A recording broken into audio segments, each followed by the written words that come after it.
Queridos, sejam todos bem-vindos a mais este Café Filosófico. Hoje, dia 3 de setembro de 2017, com a 91ª edição, com o tema O Corpo Encarcerado, a existência encarcerada, quando o próprio corpo é uma prisão. Eu tenho aqui ao meu lado duas pessoas muito queridas, profissionais que dedicaram e dedicam seus anos de vida, de trabalho, àqueles que sofrem. Gostaria que entendessem, ouvissem e depois participassem, sempre lembrando-se que o tema de hoje é a liberdade diante do sofrimento. Por isso não é uma discussão intelectual descomprometida com a compaixão. Entre as várias questões que vamos percorrer da psicologia, da medicina, à filosofia, quero apresentar aqui minha querida esposa, a doutora Vanessa Maia Costa, que vai se apresentar profissionalmente, e aqui à minha esquerda o querido professor psicólogo, doutor Watson Arantes. Boa tarde a todos, é com prazer que estou aqui. É a segunda vez que eu participo. O Café Filosófico é sempre um momento muito interessante, um momento de discussão, um momento de ganhar muitas coisas boas na nossa vida. E esse de hoje é muito importante por isso. Meu nome é Vanessa Maia Costa, eu sou médica, neurologista, tenho 21 anos de profissão e vim participar por trabalhar com um tipo de doença que leva justamente a esse tema. Obrigada. Eu venho do século passado e trago comigo todas as idades do mundo. Eu sou a Aninha, aquela menina feia da Ponte da Lapa, começando com a nossa Cora Coralina. Eu venho lá de São Francisco, de Goiás, e desde os 16 anos eu quis ser psicólogo. Hoje já é uma estrada de 24 anos de clínica, na área da política, da psicologia. Quem me conhece sabe disso, na área de pós-graduação e tudo mais, e sou especialista em psicologia social, mestre em psicologia. E quando o Will me convidou, eu falei, é para lá que eu vou, entendeu? Foi dias e dias observando, sentindo o que eu ia falar aqui com vocês. Obrigado, viu, Will? Muito obrigado a vocês. Vamos lá. Quero agradecer a dança que foi feita, dando grande expressividade, beleza a esse tema. Eu gostaria de ler inicialmente 2 relatos biográficos, autobiográficos, que tratam sobre o tema de hoje, quando o próprio corpo é uma prisão. Da revista Isto É, de 2016, e agora, perdão, sem de publicação, entre aspas, de repente, tudo caía nas minhas mãos. Guia de Ogum no pescoço e na constante companhia da irmã Cibele e da mãe Nice, assim vive o professor paulista Edgar José de Oliveira, 50 anos. Ele apenas balbucia palavras. Com supremo esforço e numa prova de superação, deu o seguinte depoimento. Foi tudo muito rápido. Senti o primeiro sintoma quando fui nadar e não consegui juntar os dedos da mão esquerda. Alguns meses depois, tive dificuldades para mover o braço. O terrível diagnóstico demorou 2 anos e meio, mas eu já estava, de certa forma, preparado para ela. Sabia que podia ser esse o meu problema. A forma como a paralisia se espalhou pelo corpo foi assustadora. De repente, não conseguia mais escrever e todo objeto que tentava segurar caía das minhas mãos. Veio a cadeira de rodas. Aprendi a me adaptar às mudanças. Hoje sei que ela pode até me matar, mas vai ter de brigar muito. Sou chato com a doença. Quero também citar de uma das pacientes do querido Dr. Watson as seguintes palavras, entre aspas: ninguém havia me dito que em poucas horas de cirurgia estaria presa no meu corpo. Uma prisão consciente e limitadora, onde os pensamentos são os mesmos. E a mutilação, a restrição, é a sensação de um corpo limitado, com pensamentos antigos, em uma dicotomia que aflige a mente e machuca a alma. É como estar com um copo cheio de água e uma vontade insana de beber água. São dois relatos de dramas que, de alguma forma, na intensidade subjetiva de cada um, nos dramas íntimos, ou na coletividade do que há em comum de todos nós, o tema é atual e, sobretudo, urgente para quem o sofre na própria pele. E não se trata apenas de um sofrimento qualquer, trata-se de um drama que vai desde questões biológicas, médicas, questões psicológicas e existenciais filosóficas a discutirem o que é corpo, alma e liberdade. Nesse sentido, eu pensei que para iniciarmos um bate-papo que teremos durante 1 hora, logo depois fazendo um intervalo, e a seguir com o microfone aberto e todos os colegas participando, para que o debate seja público, pensei em apresentar em resumo, historicamente, pelo pouco tempo, 4 noções paradigmáticas desta relação entre corpo e alma. Claro que elas resumem e não pretendem substituir o que uma conversação de perto e mais demorada nos permitiria aprofundar. Mas, de forma ampla, vamos lembrar que para os gregos antigos, de 2.500 anos atrás, o homem é uma unidade substancial entre corpo e alma. Todavia, enquanto para Aristóteles, esses dois são inseparáveis, são distintos. Basicamente, a alma é o princípio racional do corpo biológico. Atualizando suas palavras para o dia de hoje, no qual esses elementos que hoje chamaríamos de psicológicos, como ódio, coragem, temor, alegria, seriam funções vitais que coordenariam as funções efetivas, como sensações sensoriais, sensibilidade e entendimentos do corpo. Mas de uma forma ampla e predominante, dos pitagóricos aos platônicos, prevaleceu entre os gregos a crença de que corpo e alma não se confundem. Sobretudo, que a alma é superior ao corpo.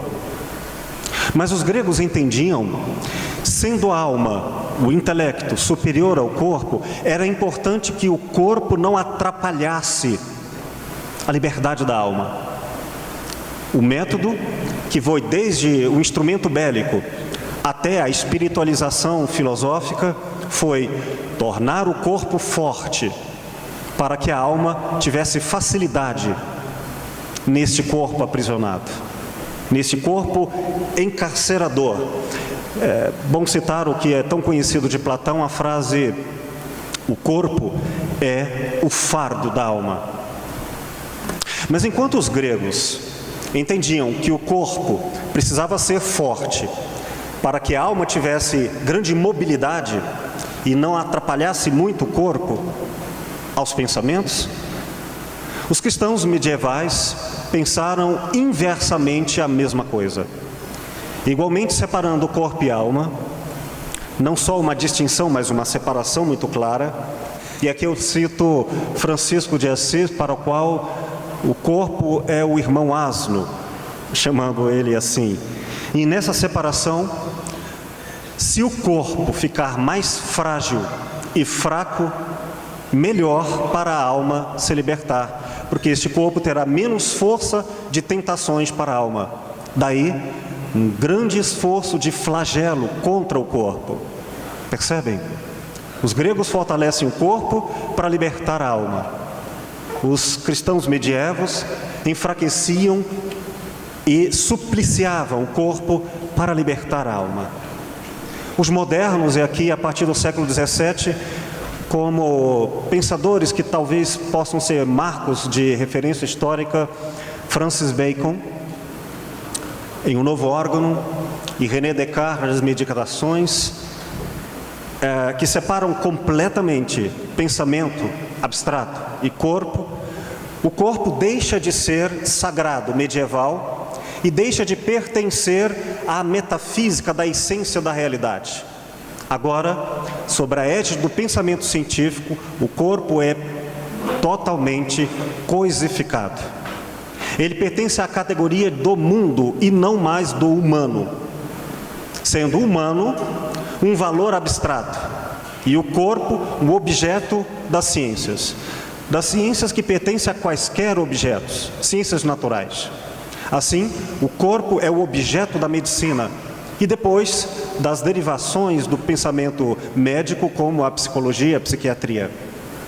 E é nesse sentido que o corpo é instrumental. O que vale para o corpo humano não é a subjetividade, vale o mesmo para o porco e vale o mesmo para quaisquer funções fisiológicas equivalentes.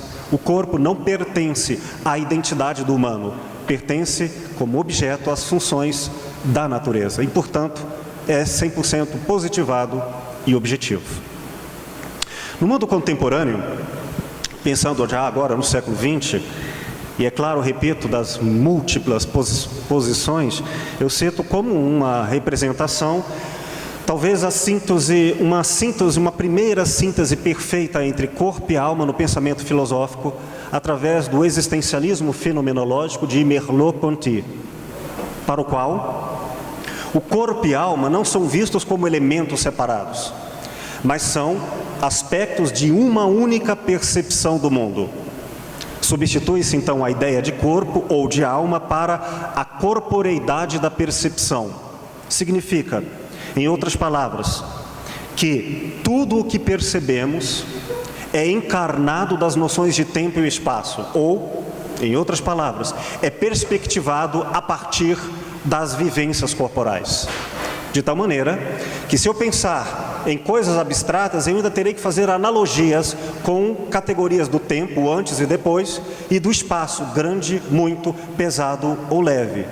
Assim eu posso dizer, por exemplo, a tão abstrata frase, a insustentável leveza do ser, usando categorias de peso como leveza, categorias como insustentabilidade para falar de um elemento abstrato. Tudo é a partir da perspectiva no qual o corpo vê. Bom, é claro que tem mais do que isso, mas como um fechamento desse resumo, eu cito o pensador, filósofo e médico, o Dr. Georges Canguilhem, francês, que foi, por sua vez, professor de Michel Foucault, dando início a uma pesquisa da subjetividade do corpo, no qual a palavra subjetividade, que pode significar o sentido da criação individual, da individualidade única de cada pessoa, mas também um objeto disfarçado de poder, no qual o sujeito não é livre, é sujeitado a, é fabricado, e a sua crença de eu, ela foi transformada pelos interesses políticos vigentes. É nesse sentido que, discutindo a obra sobre o conceito de normalidade e patologia, ele nos leva à reflexão do grande perigo que as ciências psicológicas e médicas trouxeram para a liberdade do homem, de tal maneira que ele destitui, numa complexa relação que depois eu posso aprofundar com vocês, a separação entre a doença e o doente, dizendo que a doença foi uma categoria falseada do positivismo das ciências, na qual a ideia do corpo era estabelecido pela medicina, independente da vontade, da subjetividade e da relação pessoal. Portanto, pertencia ao poder dos médicos e à instituição médica.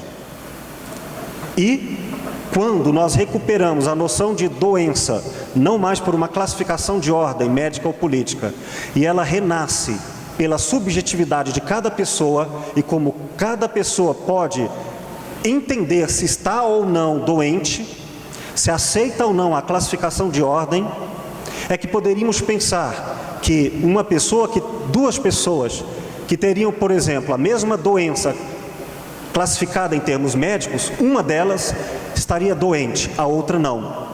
Porque a doença passou a ser, a partir de então, reclassificada como um elemento de valor, no qual importa muito como cada um se sente e se potencializa diante dos fenômenos que não são mais agora determinados pela medicina, mas pela liberdade de espírito.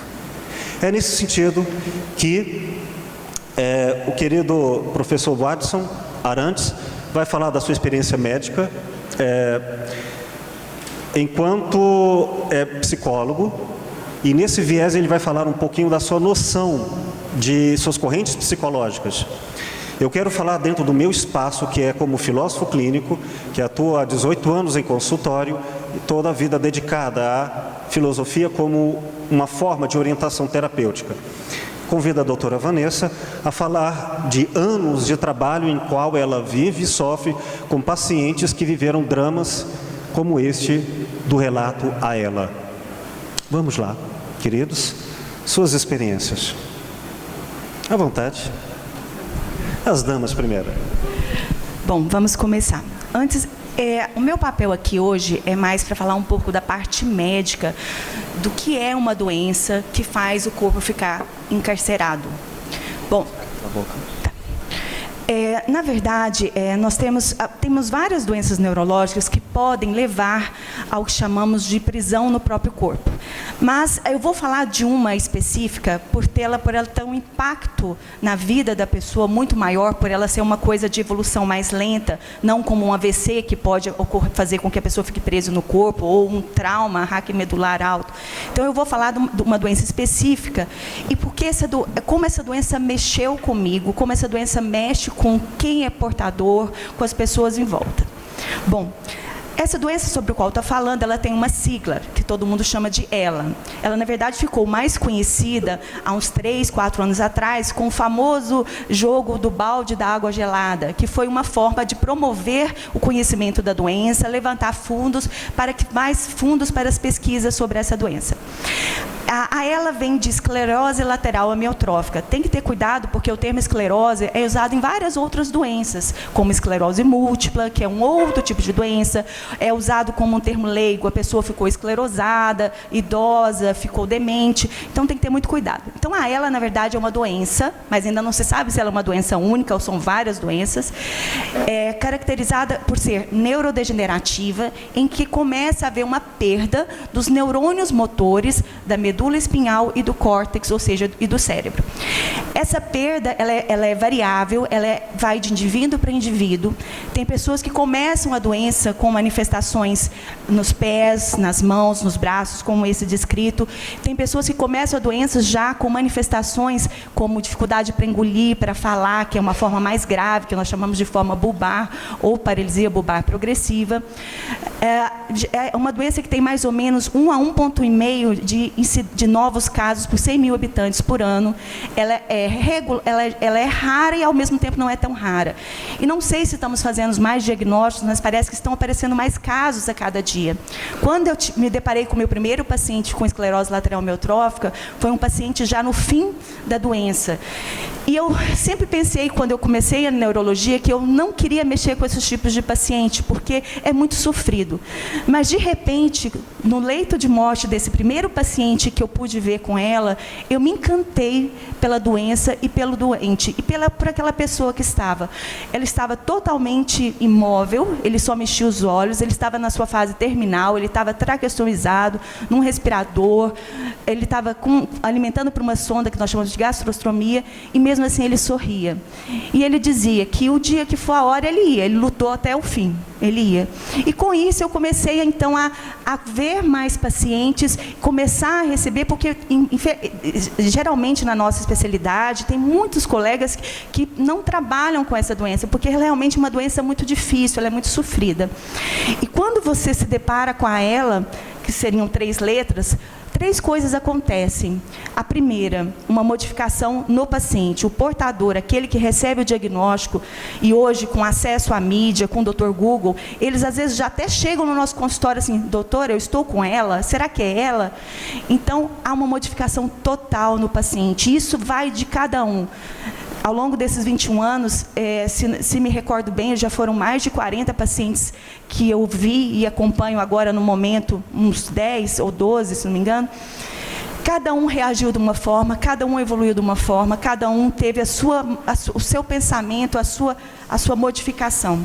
Então, o primeiro é a modificação que ocorre no portador que recebe o diagnóstico. A segunda é a modificação que ocorre nos familiares, nas pessoas em volta do paciente. É uma modificação tremenda, porque, de repente, o pai, a mãe, o esposo, o filho, a filha, eles vão ter que lidar com situações jamais vividas, são situações novas, situações de sofrimento, situações de alegria, situações de esperanças e situações de certeza que talvez nada possa acontecer de melhor. E a terceira modificação é em quem cuida da doença. Não tem como médico, fisioterapeuta, fonoaudiólogo, terapeuta ocupacional, psicólogo, nutricionista, terapeuta de qualquer área, enfermagem, não se modificar frente ao paciente com ela.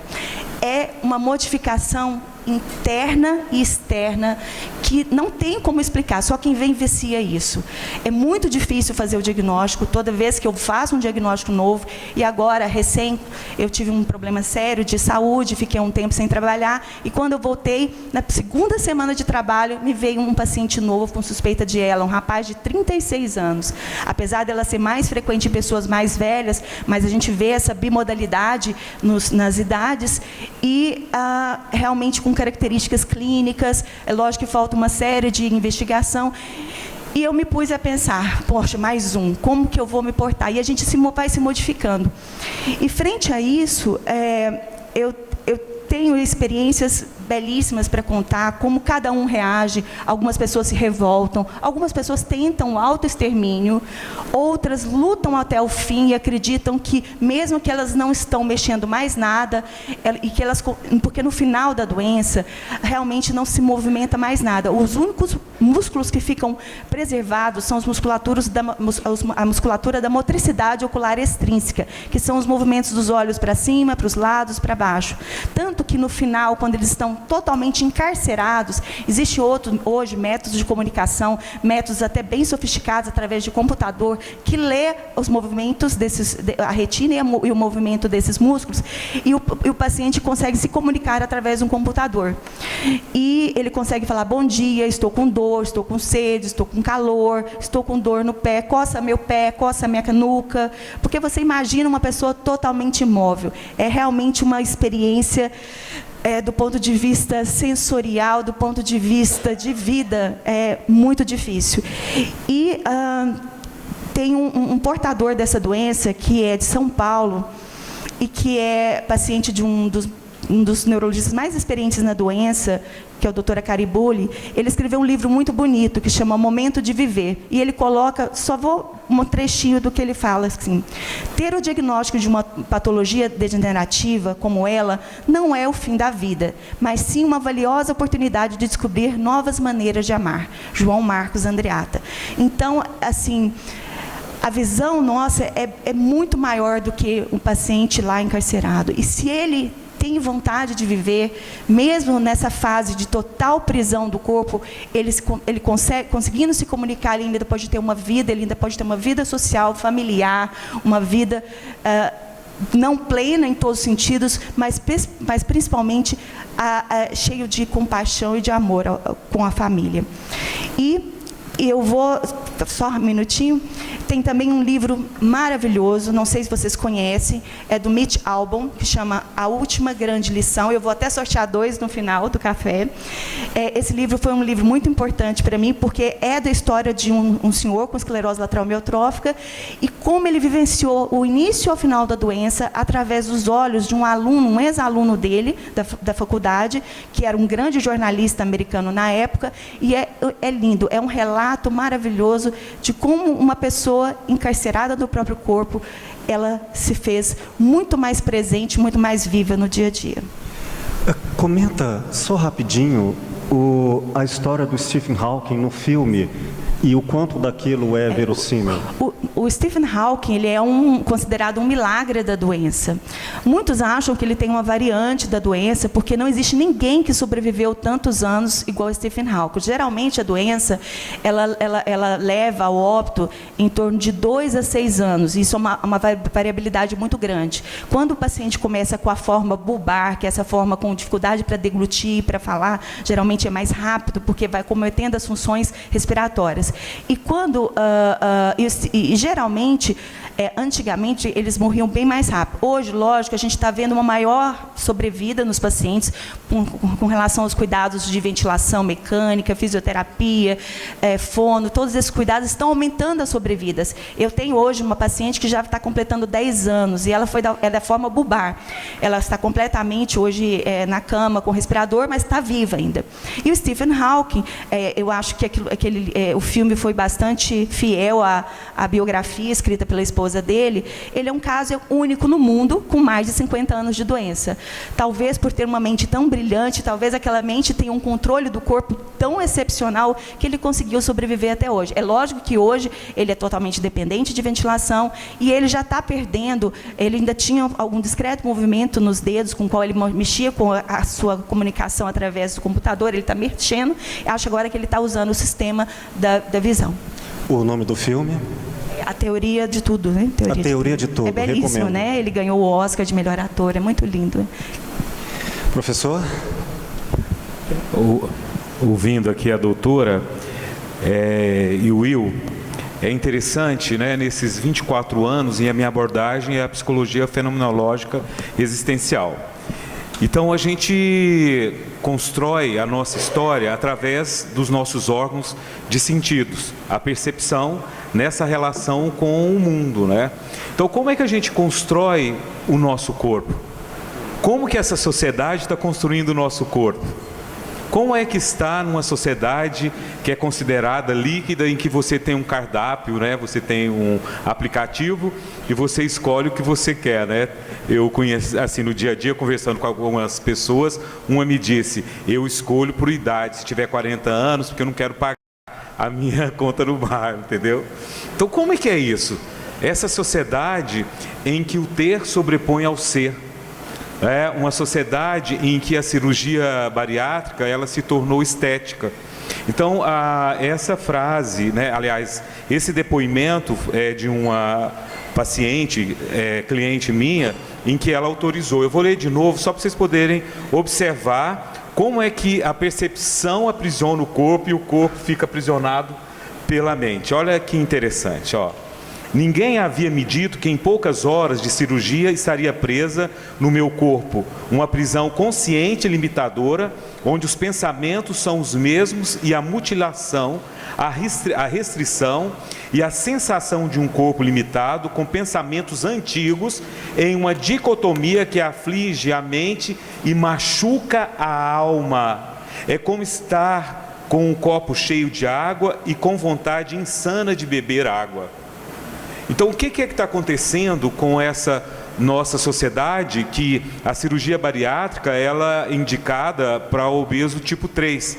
Antes era falado obesidade mórbida, tá? Que é necessário. Quantas pessoas utilizam avaliações psicológicas que não são avaliações psicológicas corretas e a pessoa não está preparada para isso, porque a avaliação psicológica não é só testagem psicológica, tá, gente? A avaliação psicológica é todo um processo. Como é que esse sujeito ele constrói esse corpo? Adorei aqui a dança do ventre, né? Adorei as pessoas se mobilizando, e vocês perceberam a dificuldade que a gente tem com o nosso corpo? Eu estava ali dançando porque eu amo dançar. Quem me conhece sabe disso, né? Marli, Ivone aí. Amo dançar, quer dizer, essa relação com o corpo. Como é que está essa relação com o corpo? Aí aqui também várias situações que eu vivo dentro do consultório. A questão da bulimia, da anorexia, da vigorexia, o sofrimento com o processo de envelhecimento do corpo. Vocês sabiam que nós somos o primeiro país de cirurgia estética? né? Eu trabalho com mulheres com mais de 60 anos, e aí eu brinco com elas, eu falo que vocês nunca vão ouvir eu falar melhor idade, terceira idade. Isso é para levar para Caldas Novas e para ganhar desconto em farmácia. A gente envelhece, gente, tá? E a gente tem que envelhecer de forma o quê? Com pensamento de velho, não com pensamento de novo. Já pensou você com 70 anos querer um corpinho de 20? Você vai sofrer ou não? E tem pessoas que estão encarceradas nesse corpo. Mas como é que é construído isso? Como? Não sou contra a cirurgia, tá, gente? Mas se a cirurgia não adiantar, está na alma. O que é que está acontecendo com a minha alma, com a minha psique? Como é que está esse processo? Então, voltando um pouco aqui sobre essa questão da escolha de fazer uma redução, né, na relação com a questão bariátrica. Por que eu quero fazer? Por questões de saúde, por questão de estética? O que é que acontece com o sujeito que, diante das técnicas que eu utilizo para trabalhar essa integração de corpo, porque imagina, viu o texto aqui, o meu pensamento ainda é de quê? De que eu quero comer muito, ou de gordo, mas eu estou com o corpo, né? Agora é o estômago, é o corpo que me aprisiona. Eu não posso mais comer, né, o meu churrasco do final de semana, o gordinho falando, hein, gente? A minha macarronada maravilhosa.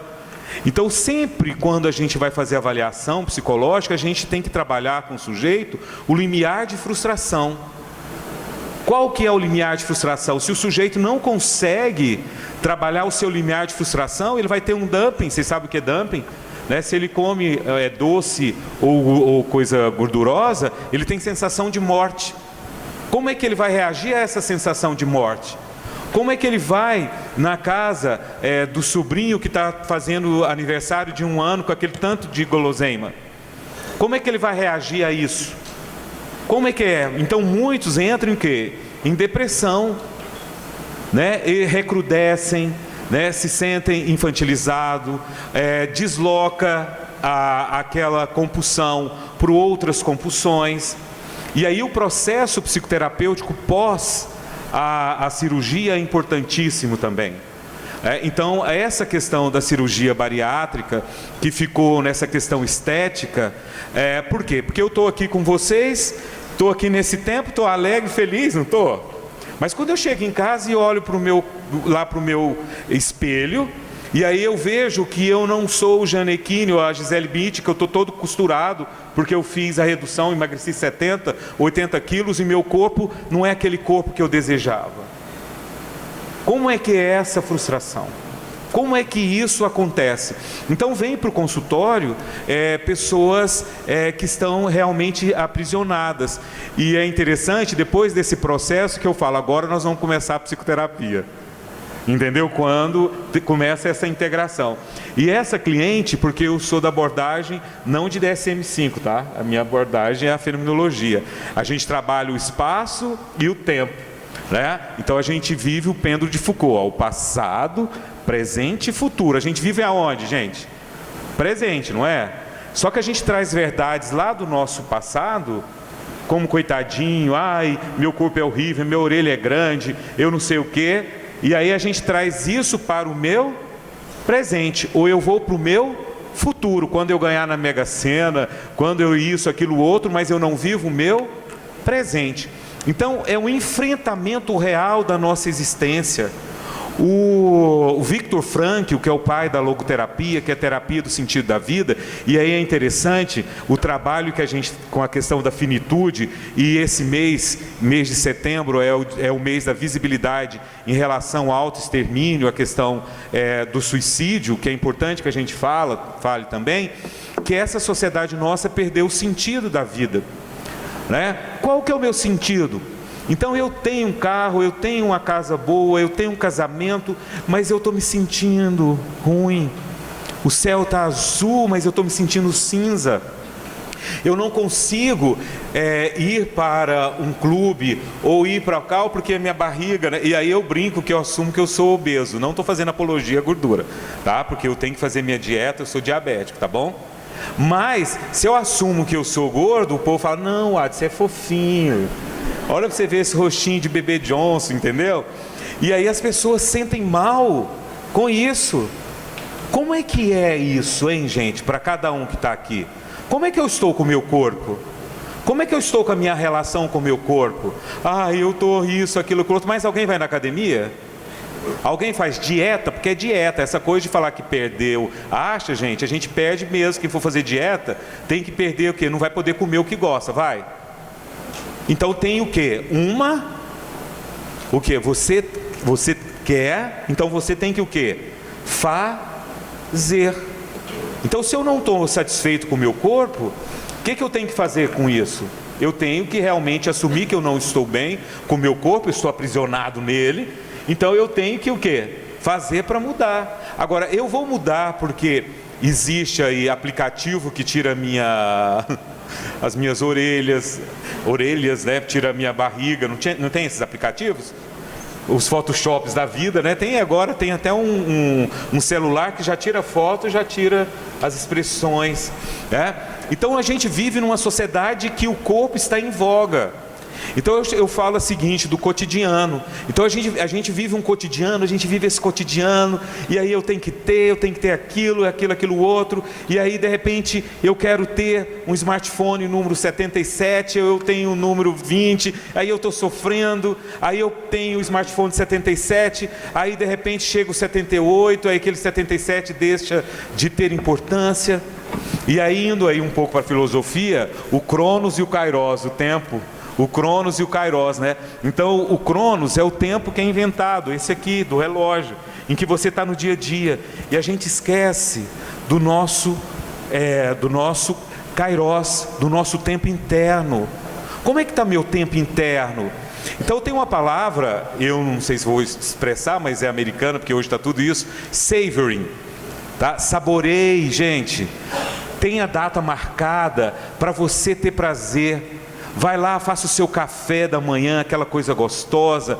Visita o seu pai, a sua mãe, o seu amigo. Vai lá fazer um almoço, chama alguém, fala que ama. Você que é casado, fique na rotina, gente. O povo fala que casamento tem aquela coisa da rotina. Ah, casamento entrou na rotina. O casamento entrou na rotina porque você esqueceu de falar que você ama, tá? De mandar ali um WhatsApp falando, olha, eu quero você, eu te amo.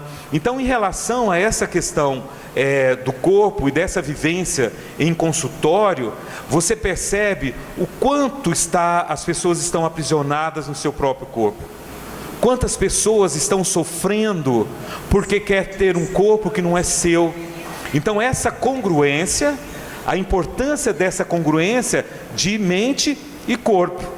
Então aqui um momento de reflexão, tá? E aí eu trouxe, só para terminar aqui, um texto, tá? Um textinho assim pequenininho, do Hélio Roma de Oliveira, que ele fala: o corpo inerte, a mente sã, os olhos atentos, a boca calada, em um coração de amor. Não é lindo? Quantos de nós estamos com o corpo inerte e não estamos tendo o amor por nós mesmos?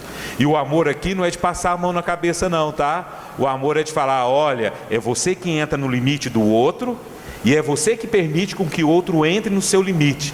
Então conheça-te, porque a verdade, o que, gente? Te libertará, tá? Muito obrigado, querido. Eu quero falar um pouco sobre a perspectiva do que eu trabalho, a filosofia clínica. Eu recomendo a quem queira compreender o que é filosofia, a leitura de um belíssimo trabalho de Pierre Hadot, chamado Exercícios Espirituais da Filosofia Antiga. Ele retoma o nascimento do conceito, da ideia de filosofia como um exercício. Exercício de quê? De corpo, de alma? Ele tenta encontrar uma palavra mais adequada para traduzir ao mundo contemporâneo o nascimento do conceito, da ideia fundante da filosofia. Talvez ele, a palavra adequada seria ética, um exercício do ser, do ethos, do ser e seus valores diante da existência e da morte. Mas ele disse, a palavra ética, ela é ainda, em grande parte, maldita, mal compreendida, e não dá conta da totalidade de questões que ultrapassam a noção comum de valores. Então ele decide usar um outro termo. A filosofia é um exercício de espiritualidade. E por espírito, ele está trazendo toda a expressão de vida, de vivência.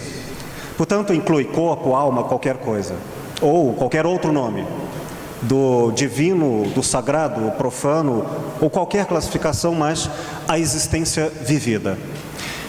Eu digo isso porque a palavra filosofia nos espaços acadêmicos é uma tristeza. A miséria da filosofia, como dizia Marx, nos faz lembrar que filosofar é perder tempo. E quase sempre essa erudição inútil, uma verborragia, não cura, não cuida, não trata e não transforma a vida das pessoas. Como era no mundo antigo, no qual filosofar é comprometer-se diante da vida e da morte. E pensar é andar como quem anda, para frente, enfrentando os desafios. E o ato inaugural do caminhar filosófico não é ter certezas, é duvidar. Não uma dúvida inútil, uma dúvida que nos coloca diante da necessidade da ação, em quaisquer sentidos. Por isso, hoje nós falamos tanto sobre tantas ideias, mas essas palavras repercutem num sentido tão comum que na prática não significam nada. Corpo, alma, saúde. Quando nós agora tentamos recuperar as palavras mais simples, mais óbvias, de maneira a que elas se tornem críticas, aí a gente começa a ficar um tanto incomodado e um tanto mais acordado espiritualmente para a vida. Por exemplo, quando o professor Watson falou sobre construir o corpo, ele começa a filosofar sobre o conceito de corpo. Antes do elemento psicológico, o corpo já não é algo óbvio. Quer dizer, eu posso construir? Então vamos aplicar outro exercício, o de desconstruir. Isso me leva à questão fundante, filosófica do conceito. O que ou quem é corpo? Eu citei antes uma panorâmica de possibilidades paradigmáticas dos tempos passados, presentes. Mas vamos lembrar alguma ideia. Muitos de nós pensam ainda sobre a herança de Aristóteles. O corpo aristotélico é este que basicamente é definido como tudo o que existe da pele para dentro. Isso é corpo. Da pele para fora não é corpo, é natureza. Ora, se falarmos em renascimento do século XVII, retomando o pensamento grego, nós vamos acrescentar a ideia de corpo, o corpo como a pessoalidade, o conceito de individualidade exclusiva, meu corpo, não seu corpo. E um acréscimo de propriedades que no mundo capitalista econômico se tornou um elemento ontológico, quero dizer, o eu não ficou psicológica e sociologicamente restrito à pele, mas à propriedade. Meu corpo, meu gado, minha roupa, minha esposa, meus filhos, meus elementos. Tais que é importante agora redefinir, e aí Merleau-Ponty é um filósofo que nos ajuda nesse sentido a dizer a ideia que o corpo já não é mais aquele corpo aristotélico. E o corpo foi em grande parte confundido de forma autônoma ou alienada com uma extensão do mundo. Eu vou colocar isso, por exemplo, falando de uma maneira que pode ser desde sistêmica ou até mística e de uma forma alienada e profundamente mecânica. De uma forma sistêmica, mística. Um jardineiro que não faz por profissão apenas o seu trabalho, mas junto com a jardinagem exercita a existência e o conceito de si mesmo. Ele é o que faz, definindo-se a si mesmo. Então ele, a terra, sua mão, a planta, a água, nada disso está separado. E quando ele efetua um trabalho, não dá para saber se ele cuidou da planta ou a planta fez dele um jardineiro. O jardineiro que faz jardim é o jardim que faz o jardineiro. Até onde eu posso separar com legitimidade, com filosofia, onde termina um e começa outro, o eu e a natureza. É possível, por assim dizer, que substituindo o conceito de corpo pela construção de uma corporeidade, pode-se dizer que o corpo do jardineiro está, dependendo do jardineiro, numa extensão do jardim. Como às vezes, biologicamente, uma mãe, o filho e o feto, e depois, cortando o cordão umbilical, até que ponto podemos separar o que é um ou outro, ou um político diante de um país? Por fim, se é possível construir o corpo, eu acho que é possível e é necessário levar outra pergunta que o professor Watson levou muito a sério. Como é, a pergunta, o corpo para cada um de nós? Só que eu vou levar isso tão a sério que eu vou transformar isso em filosofia. Quer dizer, o princípio da filosofia é: eu não posso pensar pelo outro, posso ajudá-lo a pensar por si mesmo, mas nunca calá-lo com as minhas teorias, impondo-lhe uma verdade de poder. Portanto, se houver uma verdade, ela vem pela escuta. E essa escuta, até fenomenológica, não diz eu sei a essência, não. Eu vou me destituir da crença de que eu sou o detentor dessa verdade, o doutrinador do mundo, e vou de toda a minha alma, corpo e coração dizer eu não sei, como princípio honesto e filosófico de qualquer resposta. Por isso, eu não tenho a certeza que, por exemplo, a questão estética para diferentes pessoas é melhor ou pior do que a questão de saúde. Não tenho. E não vou defender que a autonomia é melhor do que a alienação. Há pessoas que se apregaram tanto ao carro, que se perderem o carro, perdem em seu corpo, em sua crença de corpo, a própria vida. E não é uma opção para eu dizer, você é um alienado. Não, terapeuticamente, eu devo cuidar dela neste caso, respeitando a sua autoidentidade. Eu, carro, cuidar do seu carro como uma forma de tratar na pele e na lataria do carro o seu coração. E não vou dizer, você está errado, tire a sua crença de que o carro é menos importante. Eu posso até desejar isso para mim, mas não posso impor como critério terapêutico. E nesse sentido, por exemplo, se algumas pessoas estabelecem que elas têm um corpo de 70 anos e uma alma, assim por ela mesma, eleito, os seus critérios, de 20, quem sou eu para dizer que ela está em algum critério de saúde ou de ética errada? Não posso. Por isso, em filosofia clínica, até fenomenologicamente, como um dos métodos de aprendizagem eu vou aprender com o outro, por uma historicidade, pelas suas categorias de percepção, não na opinião, mas de forma profunda, com uma metodologia de aprendizagem em consultório, como ele existencialmente define a si na relação corpo-alma. Nós vamos ter tantas surpresas que vale levar muito a sério a resposta de que cada um, de fato, é singular. Por isso, eu me destituo de métodos, de terapêuticas ou de critérios ou médicos e ou psicológicos de qualquer ordem que sejam anteriores à escuta, e vou dar a cada um a possibilidade de falar em seus próprios termos como é para ele. Por fim, eu quero dizer que em filosofia clínica, no consultório, há um tema que tratamos sobre a noção de liberdade e ou prisão. Chamamos de armadilha conceitual.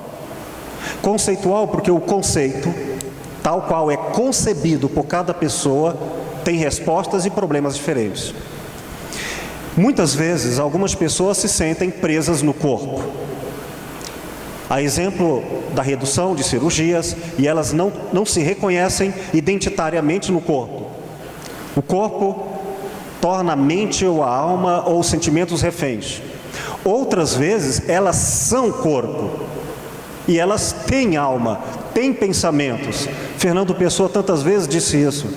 E elas querem se livrar, não é do corpo, é do pensamento. E não conseguem parar de pensar, parar de sentir, e querem apenas viver sensorialmente. Só que algumas pessoas que se sentem presas na relação corpo e alma, há surpresas. Como podemos ver no pensamento político, a obra de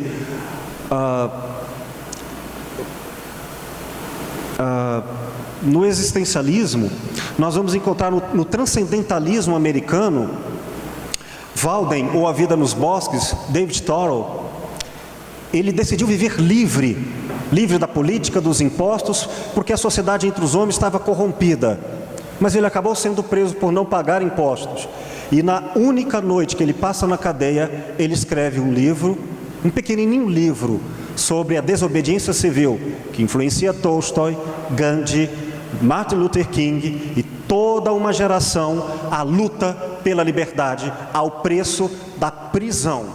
E ele disse que nunca se sentiu tão livre quanto naquela cela, naquela noite. Ora, nesse sentido, e se a prisão for o exercício de liberdade para muitos? Sem tal prisão, eles não conseguiriam ser livres. Entendem como são tantas as respostas, que antes de uma só, a única verdadeira questão vem da escuta? Por isso eu acho que, se eu for pensar como terapeuta, eu tenho que tentar entender caso a caso, na historicidade de cada um, o que para ela é uma armadilha conceitual, o que ela concebe como corpo e alma. E concluo dizendo que há uma diferença entre uma armadilha ou uma prisão e apenas um limite. Pois alguns se sentem presos, mas na verdade não sabem que tem janelas e portas abertas, que se eles forçarem, estão abertas, vão encontrar, mas apenas precisam de outra pessoa ou de uma nova situação para juntos encontrarem a liberdade. E não é raro também que muitas prisões eram apenas o descuido de exercitar espiritualmente a filosofia, o pensar por si mesmo. Falando dessa riqueza de possibilidades, eu quero convidar nesse sentido todos aqui presentes para juntos debatermos num espaço público com o microfone aberto. Vamos lá? Façamos um intervalo agora de 5 minutinhos e depois o microfone vai estar disponível para que todos participem. Muito obrigado.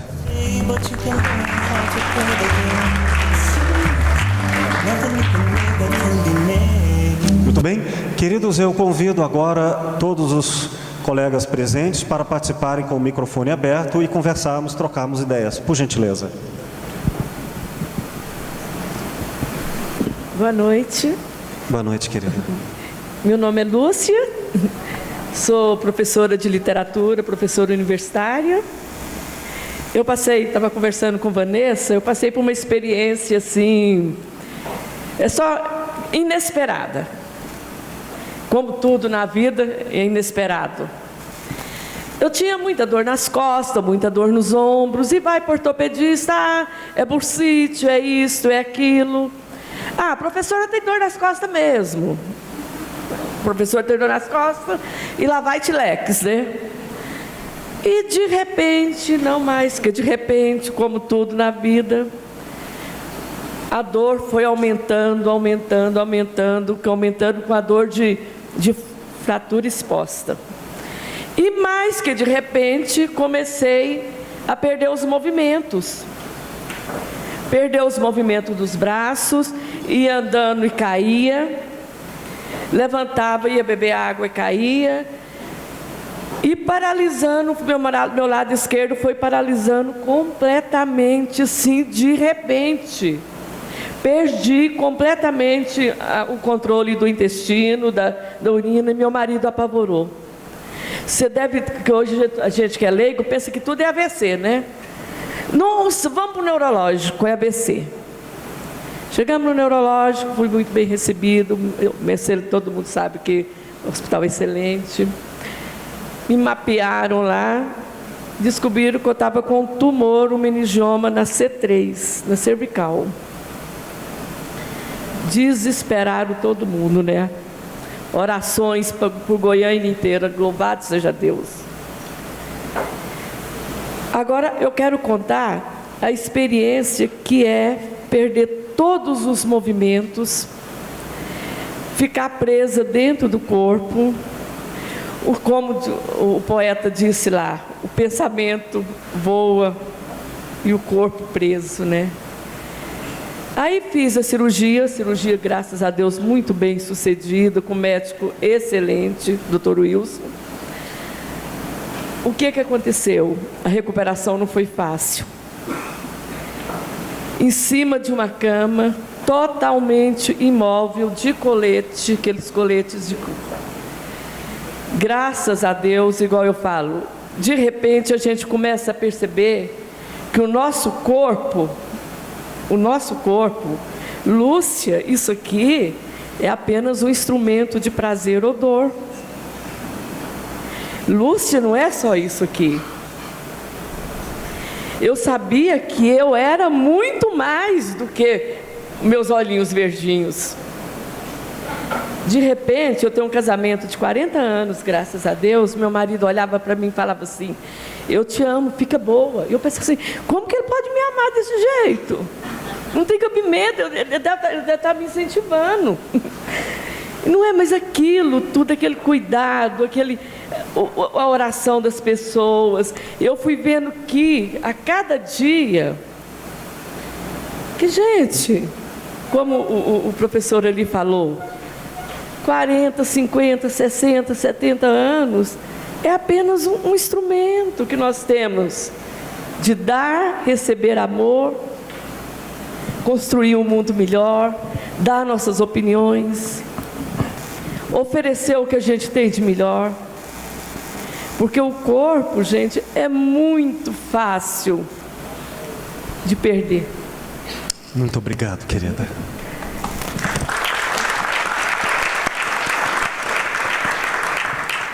Sim, por favor. Quem quiser pode se aproximar. Bom, meu nome é Marcos Machado, sou advogado e gostaria primeiramente de parabenizar a todos, pelo brilhante evento, pelas brilhantes ponderações. Eu fiz algumas anotações e gostaria de deixar assim, só uma breve reflexão e também algumas perguntas para vocês. Schopenhauer, ele falava que a dor é a essência da vida,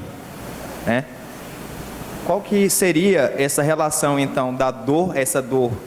Qual seria o limite, por exemplo, da dor no sentido, às vezes, do prazer e do deixar de sentir a dor no corpo?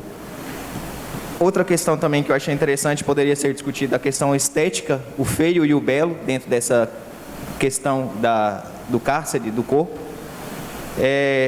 Se o corpo, então, ele é a reflexão externa, a questão hoje da biomedicina, das próteses e outras questões mais, a questão do conceito do biohacking, seria utilizar a questão, os hacks biológicos para alta performance, a questão da inteligência artificial também, eu estava pensando um pouquinho, e por último, a questão sexual e de gênero,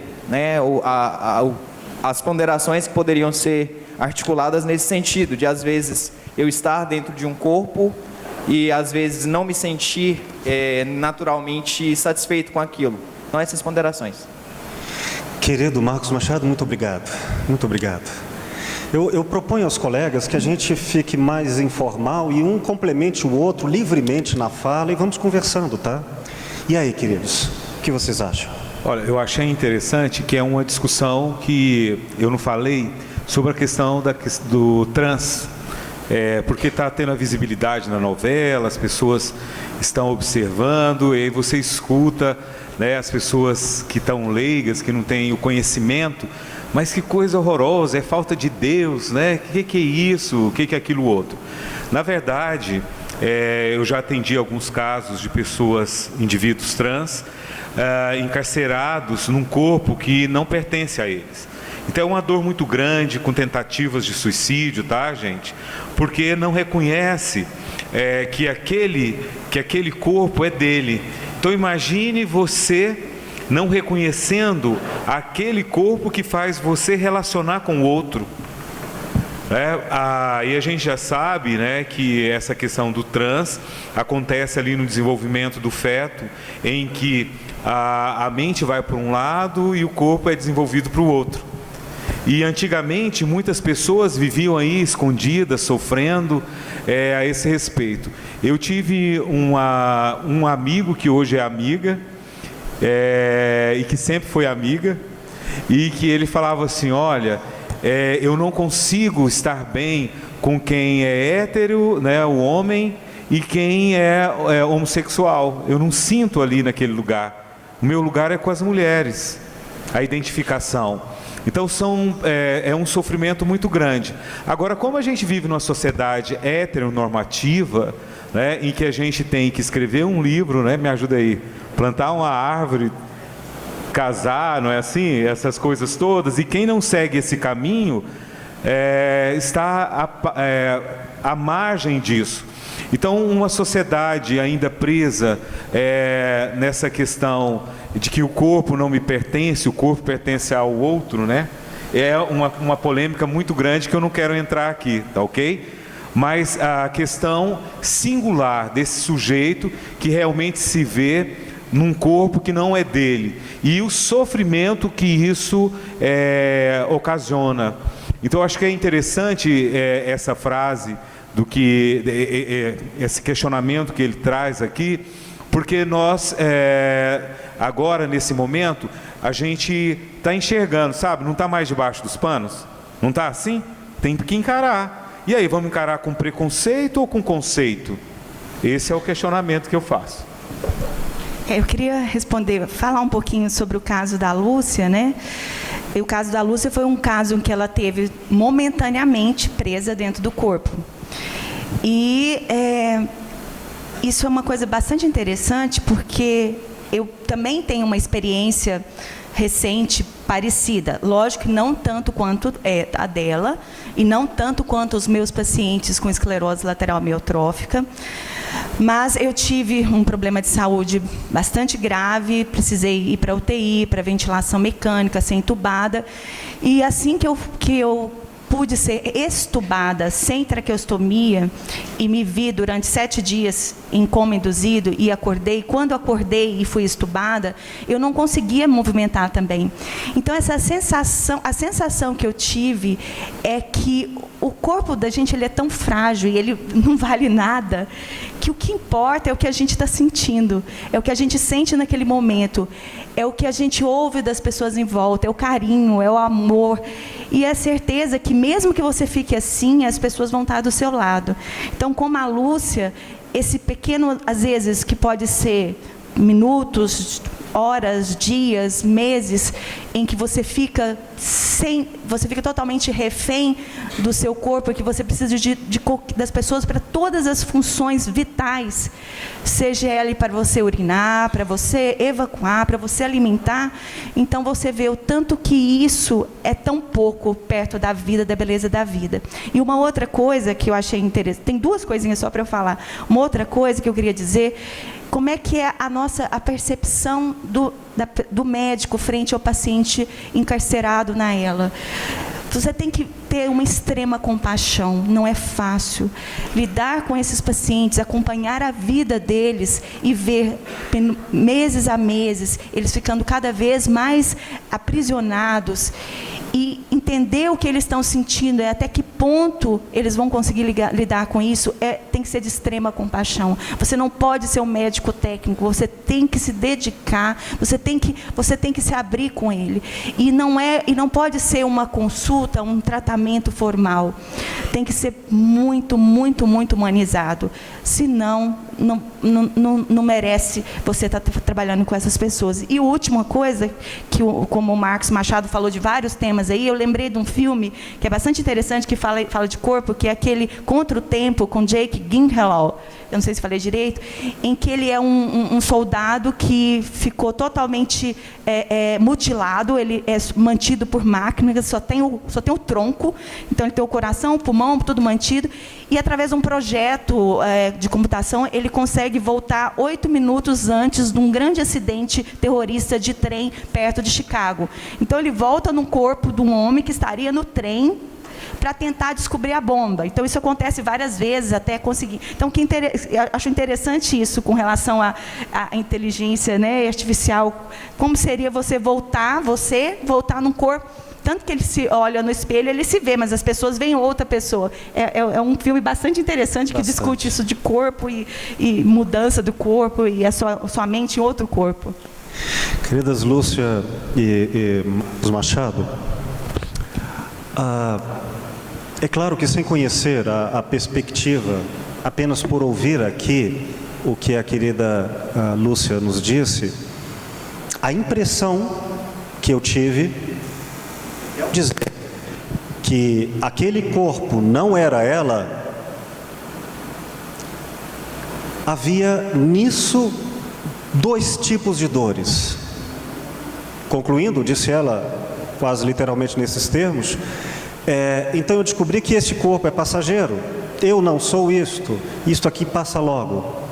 Então parece que houve uma habitação, uma residência da alma muito clara, e se reconheceu ali. No entanto, este corpo não sou eu. O que não significa que o corpo não tenha dores. Então, apesar da dor, dos limites, a alma estava bem, mas sofria. É interessante observar isso, porque nós temos que separar o que é dor como limite e o que é uma dor identitária, no qual a própria existência, a crença do próprio eu está oprimida. Pois pode acontecer, para usar uma espécie de distanciamento ontológico, dizer algo como: meu pé está mal, não eu. Mas é claro que eu sofro, mas é uma coisa e não eu. É como dizer: eu estou em paz, só que eu tenho problemas financeiros. Eu estou em paz, só que eu vou morrer. Eu estou em paz, só que eu sofro. Mas o sofrimento não atinge a existência como a sua essência, e sim continua causando dores sem afetar a identidade. É diferente quando o sofrimento conflitua com a identidade, e aí o sofrimento talvez ele atinja a noção de próprio mundo. São coisas diferentes, porque um causa sofrimento e o outro diminui a potência da vida, por se encontrar perdido. Então, Marcos, quando você disse e cita Schopenhauer como uma autoridade, eu quero dizer que ele é tão autoridade quanto qualquer ser humano, do mais doutor ao mais analfabeto, e dizer que assim era para ele, com todo o seu direito, mas sem nenhuma verdade para além da sua própria opinião. Porque quando nós estamos falando no respeito à liberdade do pensar, a cada novo ser, a verdade será sempre aquela que ainda não foi dita, à espera, à escuta. Então, se houver alguma espécie de resposta, eu sugiro um método, que é: como descobrir se as dores que eu tenho, dores corporais, são dores identitárias que me tornam a vida impotente, ou são dores que me avassalam, mas não afetam a crença de quem eu sou, portanto, será passageiro de alguma forma. É exercitar, abandonar a falácia de apelo à autoridade, que é a ideia do preconceito. Por mais que alguém tenha doutorado, seja títulos e referências internacionais, diante do conhecimento, vale a intimidade consigo mesmo. Mas não apenas consigo, como disse a querida Vanessa, vale a intimidade com o outro. Compaixão não apenas no sentido moral, mas compaixão no sentido intelectual. Quer dizer, eu não posso projetar no outro uma dor que talvez ele não tenha. Eu preciso de toda a minha alma, de todo o meu corpo, de todo o meu coração, descobrir o que se passa. E nunca uma resposta calar a pergunta, ficar sempre à escuta. Se isso não me der uma resposta absoluta, pelo menos vai me dar uma resposta suficiente, que é ficar atento a mim ou ao outro. E aí sim, a gente pode falar em transexualidade, porque antes eu vou me perguntar o que é para esta pessoa transexualidade. Eu não vou usar uma teoria, por mais que ela seja um meio de aproximação, como uma última palavra a respeito. E aí, Watson, eu quero me colocar como filósofo nesse sentido, por exemplo, ao questionamento da crença enquanto crença, porque não há uma verificação última, apenas um postulado científico de que a transexualidade ocorreria no feto. Posso dizer que talvez assim tenha acontecido para um, talvez outro apenas na semana passada. Eu não sei como dar uma resposta para diferentes pessoas se a verdade está ainda aberta ao diálogo. Mas, deixando aberta para a sua fala, quero lembrar também que está passando uma novela que está tratando do tema, né? sobre isso. O que você acha? Na verdade, pelos estudos que são colocados, porque a transexualidade ela existe desde sempre, tá? E é importante agora ela estar com essa visibilidade. Porque eu já fui presidente do Conselho Regional de Psicologia por 2 mandatos, e nós temos uma resolução que ela coloca que a homossexualidade ela não é considerada doença, e aí um autor, né, um deputado, quis tirar isso para que haja cura da homossexualidade e tudo mais. Então a gente aprofundou muito nessa discussão sobre a questão da sexualidade humana. Então a sexualidade humana, hoje, ela tem uma visibilidade muito maior que a gente tinha um tempo atrás. Então isso é importante que a gente diga, né? Quando eu era criança, não em Barbacena, mas lá em São Francisco de Goiás, a gente escutava mulher macho, homem não sei o quê, sabe aquelas coisas todas no nosso imaginário? E algumas pessoas que assumiam a sua, entre aspas, transexualidade, era até aceita pela comunidade ali. Eu percebia isso. Mas a gente escutava também outras pessoas que faziam escondido, e aí todo mundo ficava falando mal e etc. Então, desde que eu sou criança, eu escuto essa questão da sexualidade, só que atrás da porta.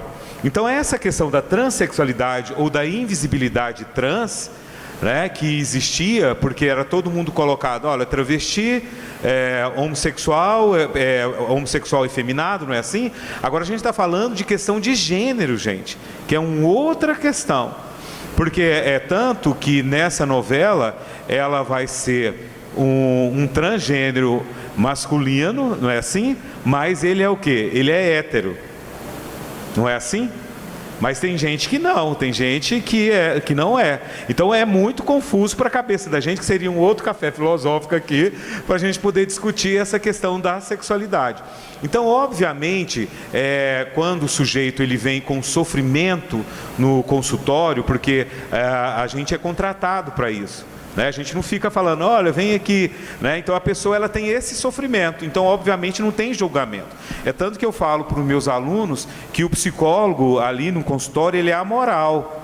Ele não pode ter moral, porque se ele tem moral ele vai julgar. Então é importante que a gente pegou aí na filosofia a questão da escuta, viu, Will? Então a gente escuta, a gente não questiona, a gente trabalha para que aquele sujeito ele encontre o melhor caminho para ele. Então se a gente for num psicólogo que te dá conselho, saia desse psicólogo, gente. Psicólogo não manda ninguém sair do armário ou entrar do armário ou separar, entendeu? Ou ficar junto. Então é importante que realmente essa pessoa ela vem ali com esse sofrimento e tem essa escuta. E aí obviamente tem várias abordagens psicológicas e por aí vai. Mas o que é importante a gente refletir, como que é seu nome? Marcos traz sobre essa questão de alta performance, ou as questões das próteses, etc. Esse sujeito, ele realmente, como o Will disse também, vai depender de como ele encara essa nova realidade.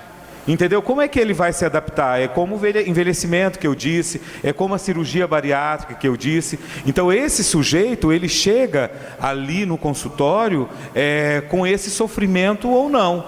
E aí, obviamente, vai depender de como ele vai observando, como ele funciona, como que é o processo dele de funcionamento, para ele sim encontrar a liberdade dele. Agora, o Rubem Alves, ele fala que a liberdade é através da disciplina. Interessante isso, que é um outro momento também, que é a forma como ele fala. Porque se eu tenho disciplina, eu vou conseguir chegar no meu objetivo. Agora, se eu não tenho foco, eu também não vou conseguir chegar. Então, para isso, tem uma palavrinha que se chama desejo. E quando a gente quer mudar, gente, vem tanta sombra, que aí falando de Jung, tá? Porque nós temos tanta sombra que está aqui atrás. E aí quando a gente quer clarear mais, sabe, quer dizer, ser agente integrado, obviamente essas sombras vão aparecer e a gente vai ter dificuldade de mudança. Então a palavra realmente é fazer, e fazer não significa certo ou errado, é fazer, para você poder sentir mais leve e melhor com você. Muito bom. Marcos, eu queria acrescentar um detalhe. Grande parte disso que nós falamos, do ponto de vista ético, não moral, são as regras, mas ética com a preocupação com a liberdade diante do fenômeno da vida. Grande parte das questões éticas que nós discutimos a respeito da liberdade da prisão, a partir do conceito de corpo e às vezes de alma, está vinculado ao que chamamos de interpretação. E interpretação significa a partir de um ponto de vista. Portanto, é relativo a elementos amplos como tempo, espaço, culturas, e é subjetivo porque também depende das perspectivas e histórias de cada pessoa. Tudo bem. Esse viés do qual falamos, com diferentes perspectivas, que se chama fenomenologia existencial, nós queremos saber como o outro interpreta, segundo o que ele tem de história, de nascimento e evolução dos seus significados próprios. Tudo bem. Então, se eu descobrir e aprender como cada um desenvolve a sua estrutura de pensamento, eu conseguirei conversar com ele com alteridade, com respeito a esta outra forma de entender, diante da qual eu posso concordar, discordar, ter, enfim, respeito, mas, sobretudo, cuidado. Então, é o caminho que eu vejo, como terapeuta, como filósofo, antes como espaço da ética, do que como uma discussão, de longe, vertida para as questões da saúde versus doença. Porém, quando você falou, a exemplo da inteligência artificial e da inclusão de próteses, é interessantíssimo isso. Porque se formos ao corpo aristotélico, corpo é tudo que é pele para dentro, e eu coloco agora um metal é corpo. E se eu colocar no limite para além da pele, mas com a repercussão interna, como por exemplo, vejo que o nosso caso é de não 2 sábios, porque usam óculos, mas 2 míopes, provavelmente, como é meu caso, com certeza. Mas eu uso óculos desde menino.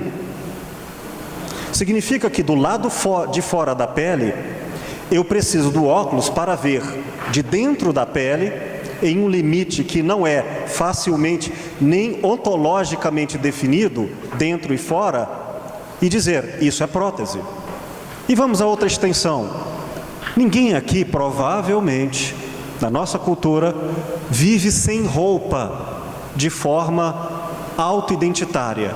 É como se nós ficássemos sem roupa em sociedade ou diante de si mesmo, como se estivesse faltando alguma coisa.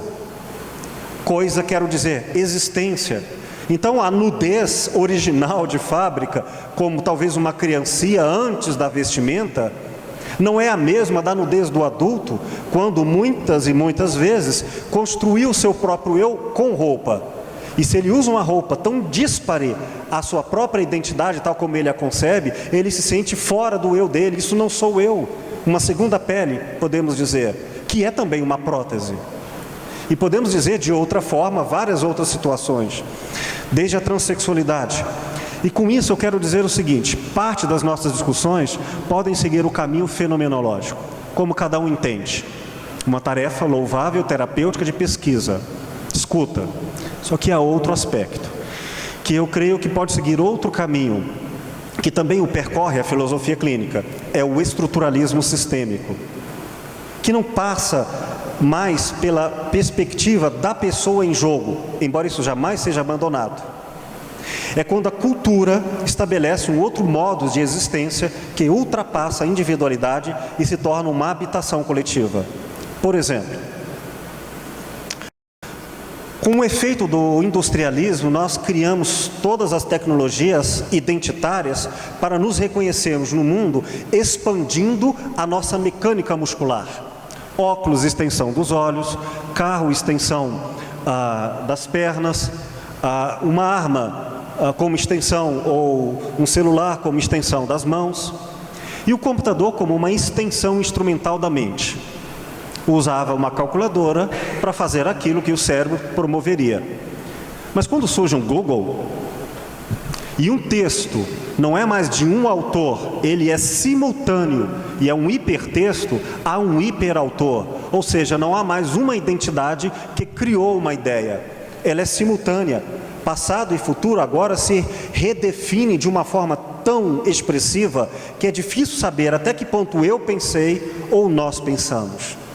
Então, a ideia de expansão da mente pode chegar a um ponto em que o corpo se torna uma expansão da mente, e não a mente uma expansão do corpo.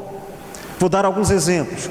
Quando nós falamos inicialmente naquela Second Life, aqueles joguinhos de virtualidade, no qual nós nos projetávamos na tela, e ali éramos uma expansão abstrata dos nossos desejos. Eu estou aqui e me vejo acolá. Só que isso deixou de ser apenas uma projeção imagética do meu olhar, imagética da minha crença de eu mesmo. Ela passou a ser uma tecnologia cuja interioridade do corpo passou a ser transformada também pela inteligência artificial. Ou seja, eu tenho um coração que é organizado, eu tenho um cérebro que é organizado, e não demora, nós já vimos que já houve uma tecnologia capaz de fazer um salto que não percorre a sináptica via corpo, entre uma mão mecânica e um pensamento. Então nós estamos diante de uma robótica, de uma relação que reinaugura o conceito de corpo, de alma e de mente. Ou seja, materialmente, hoje, uma pessoa pode aplicar ao conceito de eu próprio uma estrutura totalmente inorgânica, 100% inorgânica, como extensão da vontade. Resta agora perguntar, isso é a extensão do eu ou está na hora de redefinir o conceito de eu? Isso é inteligência artificial. Portanto, quando algumas pessoas passam não apenas muito tempo em uma internet, mas usam uma tecnologia que expande a crença de realidade, é difícil saber, a exemplo de filmes como, traduzido em português, A Origem ou Interception, o que é realidade. E retomamos pensamentos desde cristianismo, de Platão, de Descartes, o que é sonho, o que é realidade, se falamos de percepção disso. E quando falamos em internet, em computação, nós falamos não apenas em hardware, mas em software. E vai que não apenas o corpo foi ampliado, mas o software foi integrado. E o meu pensamento, eu que li tanto, não sei mais quem fala, fui eu ou os meus autores? E eles a outros. Quer dizer, já existe um Google histórico, no qual eu não posso legitimamente dizer, eu disse, eu fiz, sou eu aqui. Mas nós, filosoficamente, seria a hora de dizermos de forma estruturalista, nós somos, para cada eu. Então está na hora de redefinir o corpo, nós corpo somos. E aí não vai restar muito distante da ficção, o que Spielberg não mais chama as suas obras de ficção científica, mas de eventualidade científica, a proposta do filme Matrix. Corpos interligados por um mesmo software, no qual estejamos, não pela Rede Globo, mas por uma tecnologia via celular, e hoje já é possível um celular via comunicação, inclusive de energia sem fio. Então, softwares e hardwares interligados online. Está na hora a gente pensar, não é mais uma questão de interpretação do eu. Estamos na hora de redefinir o conceito de eu e de individualidade. Portanto, é uma questão existencial do eu, mas também é uma questão estrutural sistêmica, em que o conceito de realidade, de corpo e alma e fragmentações, pode ser completamente história passada. Questões? Colegas? Microfone? Por favor. Tá, me incitou. Me senti provocada, principalmente na situação onde você fala da individualidade, né? Fernanda, eu esqueci seu nome, querida. Ah, é? Fernanda é uma grande psicóloga e uma parceira e amiga de muitos anos. Meu nome é Fernanda Cruz, né? Sou psicóloga. E sou mestranda também em performances culturais pelo UFG. E eu quero na verdade compartilhar com vocês aqui de uma experiência e que talvez sirva de provocação também para a gente pensar, porque ela foi muito provocante para mim, assim, sabe? Foi muito provocadora para mim essa situação que me aconteceu. Eu tive uma situação onde eu tive um AVC, tive uma perda de memória, né?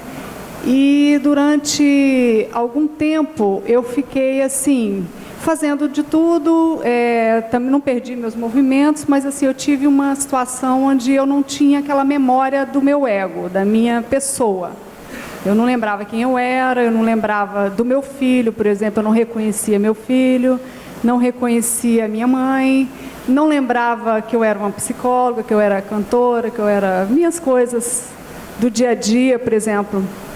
Foi uma situação onde, ao mesmo tempo, eu senti uma paz incrível. Para a ironia do destino, assim, ou da situação que me acometeu, eu senti uma sensação assim de leveza e também um olhar, né, sobre as pessoas, um olhar de contemplação, de beleza. E ainda acho as pessoas muito belas, mas naquela época, naquele momento, eu ficava às vezes assim, eu ficava até sem graça, porque eu não conseguia. Tinha hora que a pessoa me fascinava, determinadas pessoas, assim, eu olhava para as pessoas e elas eram fascinantes para mim. E foi uma sensação assim que me deixou numa condição que naquele momento era um problema para as pessoas, né? Eu sentia que a minha mãe estava preocupada, meu filho, aquelas pessoas estavam em volta de mim, elas estavam sofrendo muito com a minha situação, mas eu estava no paraíso, assim, eu estava muito feliz e eu senti algo que eu nunca vou esquecer. Foi algo assim incrível. E tive, além dessa memória, eu tive também a oportunidade, que agora eu posso olhar para essa oportunidade, porque hoje eu sou Fernanda, hoje eu lembro de tudo isso, né? Hoje eu sou mãe, hoje eu sou filha, sou amiga e tenho essas pessoas com quem eu convivo, mas que na época eu pude olhar para o meu filho como uma pessoa, né? Não como meu filho. Pude olhar para minha mãe como uma pessoa, não como minha mãe. Então foi uma experiência assim que eu nunca vou esquecer. Hoje, por exemplo, eu tive um momento desses assim, onde de relance, sem eu pensar em lembrar, eu lembrei quando eu vi meu filho assim fazendo umas coisas. Por exemplo, ele apresentou o TCC dele essa semana, né, no curso de História, ele está finalizando uma etapa dele aí. Então isso aí mexeu muito comigo, com a nossa relação também. Então teve um momento assim que eu o vi fazendo umas coisas assim dentro de casa e eu relembrei desse olhar. Que eu saí daquele lugar de mãe assim, me despi daquele lugar, porque esse olhar é muito forte quando eu lembro. E vi ele como uma pessoa assim, sabe? Independente de mim, que independia de mim para existir, para ser o que ele era. Então foi uma experiência assim que, quando eu comecei a recobrar a memória, que eu também acho interessante compartilhar com os senhores e senhoras, foi uma situação muito marcante para mim, porque tinha um lado meu que se identificava, começou a se identificar com algumas coisas, mas tinha um outro lado meu que observava tudo isso e não se identificava com nada disso. Tinha uma divisão dentro de mim, assim, em momentos bem distintos, assim. Eu ia para... Como eu sou atriz também, né, eu ia para o personagem. Eu tinha um personagem e tinha um outro personagem dentro de mim, que não se identificava em nada com aquilo ali, né, com aquela roupagem, com aquele, digamos, hoje nós falamos na psicologia ego, né, eu não me identificava com aquele ego. E não tinha aquela história, né, na minha vida. Então, e tinha um momento em que essa história se apresentava, assim, que eu lembrava. E outra coisa que eu achei muito interessante foi que eu comecei a recobrar memória, ainda lá no hospital, internada, depois de alguns dias. Eu comecei a recobrar a memória, assim, vinha aquele monte de frases feitas na minha cabeça e eram as poesias que eu fazia e eu tenho uma mania de guardar poesias na memória. Então, minhas poesias, eu tenho um monte de poesias memorizadas, né? E começava a vir aquele tanto de frases feitas na minha cabeça e eu ficava, gente, de onde vem isso? O que é isso, né? E eu comecei a prestar atenção e achei as coisas interessantes. E meu filho virou para mim e falou assim: olha, mãe, é o seguinte, você está lembrando dos seus poemas, você tem o hábito de memorizar suas poesias, você tem um caderno lá em casa, que eu vou trazer para você, porque você tem um monte de poemas escritos lá. Aí ele trouxe também, eu tinha na época um livro publicado, 2 livros publicados, aí ele levou também meus livros de poesia. E aí eu primeiro li aquela biografia, né, vi meu rosto assim, li aquela biografia assim, não me dizia nada. Nada, aquilo ali não era eu, não tinha nada a ver comigo, aquilo ali, eu sentia, não tinha eu ali. E depois eu comecei a ver no caderno, na verdade o caderno tinha os primeiros versos de vários poemas, porque eu tinha uma preguiça de escrever os poemas, aí eu escrevia só a primeira frase para não perder aquele poema de vista, entendeu? Aí na verdade eram assim, as primeiras fases de vários poemas que depois eu relembrei de 88 poemas e coloquei no livro que eu publiquei. Mas nesse período, a poesia começou a contar a minha história para mim, que eu achei que foi uma coisa muito interessante, muito inusitada. Assim. Ele falou para mim, mas está lembrando seus poemas. Mas quando eu lembrava de determinada poesia, assim, eu falava, gente, isso eu vivi. Isso eu tenho certeza que eu vivi. Então aquilo foi o primeiro senso de eu que eu tive, de identidade, foi através da poesia. Teve medo dessa volta da memória? Se você estava em paz? Não foi o medo, foi o sofrimento. Eu sofri. Eu sofri porque, assim, eu senti uma dor, que era uma dor, assim, que parecia que eu me sentia um pouco presa, mas, ao mesmo tempo, eu tinha um sentimento muito forte, que às vezes era sofrimento e às vezes era sentimento mesmo, de ser a mãe daquela pessoa ali, que era meu filho, de ver que a gente teve que mudar de uma casa, né, que a gente morava, porque eu tinha que ser cuidada pelas pessoas, então eu não ia mais dar um quarto para o meu filho ia dormir no corredor da casa da minha irmã, eu não ia ter mais um quarto só para mim, eu não ia mais poder exercer minha profissão. Quando eu comecei a lembrar, né, da minha profissão, eu era psicóloga, eu não tinha a mínima condição de exercer minha profissão. Naquela situação, na época eu voltei a fazer massagem, né, porque eu fazia shiatsu, ayurvédica, eu comecei a recordar dessas coisas, comecei a fazer isso, e descobri outras coisas que eu podia fazer também, e descobri também que ficar ali naquela condição, naquela situação materialmente limitada, também não era tudo, porque meu filho chegava na pracinha lá perto, né, via que eu estava chorando, às vezes ele segurava na minha mão, falava assim, olha para mim. Aí eu ficava, ai meu Deus. Aí eu olhava para ele e ele falava assim, nada disso importa. O importante é que você está viva. Você está aqui, a gente tem um monte de coisa para viver. Isso aqui é só um pedacinho da nossa vida, a gente ainda vai viver muita coisa. Não se apega nisso aqui não. Meu filho falava isso para mim, olhando nos meus olhos, assim, segurando a minha mão na pracinha da esquina, onde eu gostava de me esconder para chorar. Então foi um certo sofrimento, assim, que eu sinto também com isso, que a gente que é psicólogo quer analisar tudo, né? Então eu fico pensando assim que, de certa forma, tudo isso que nos dá identidade, que nos faz sentir, né, assim, é também uma limitação também para a gente está identificado com um universo que muitas vezes é o pedacinho, é a nossa barra aqui costurada pelo lado de dentro. O mais essencial, muitas vezes a gente não tem contato com ele, porque a gente está tomado assim pelos sentidos, pela urgência, pela situação, né, que às vezes o ego provoca, assim, de realização, de um nível, que a gente tem que entender que é um nível, e existem outros níveis. Então, quando eu senti essa limitação, eu também pude me desidentificar dela em muitos momentos e poder olhar para isso assim, entender que isso era uma parte, né, de um todo muito maior, que eu sentia assim também que a poesia, né, é que realmente era o infindável, a insustentável leveza, né, desse ser, mas que é o ser que sustenta o que é possível ser, né? E o que um dia eu fui. Querida. Muito grata. Fernanda Cruz, muito obrigada. É mesmo emocionante, querida. Por favor, declame uma poesia para a gente. Eu vou declamar uma poesia para vocês, vocês também me emocionaram aqui falando isso. Eu vou falar um poema para vocês, porque eu tive o AVC no dia do meu aniversário.